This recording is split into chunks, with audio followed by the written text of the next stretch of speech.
மாவட்ட ஆட்சியர் அலுவலகத்தில் வேலை வாங்கி தருவதாக கூறி 40க்கும் மேற்பட்டோரிடம் 1,10,00,000 பணத்தை பெற்று மோசடி செய்த ஒரே குடும்பத்தைச் சேர்ந்த 2 பெண்கள் உள்ளிட்ட 3 பேரை கைது செய்து மாவட்ட குற்றப்பிரிவு போலீசார் கடலூர் மத்திய சிறையில் அடைத்தனர்.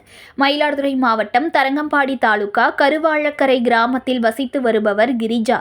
இவர் மயிலாடுதுறை மாவட்ட ஆட்சியர் அலுவலகத்தில் தற்காலிக பணியில் வேலை பார்த்ததாக கூறி பலரை நம்ப வைத்துள்ளார். ஆட்சியர் அலுவலகத்தில் உதவியாளர், ஹெட் கிளர்க், OA உள்ளிட்ட வேலைகள் வாங்கி தருவதாக கூறி 40 பேரிடம் 1,10,00,000 ரூபாய் பணத்தை தனது கணவர் ரமேஷ் மற்றும் தனது தாயார் கல்பனா ஆகியோர் உதவியுடன் ஏமாற்றியுள்ளார்.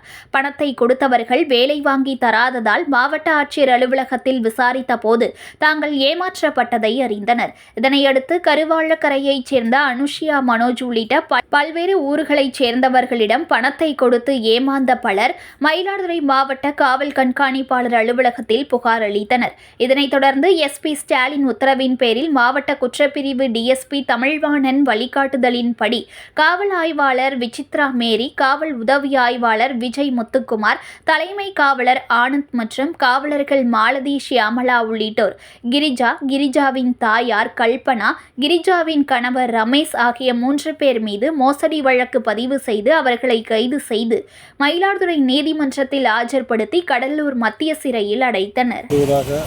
பொதுமக்களிடம் 1,10,00,000 வரை ஏமாற்றியுள்ள கிரிஜா என்பவர்கள் பல பேர் புகார் கொடுத்திருந்தனர்.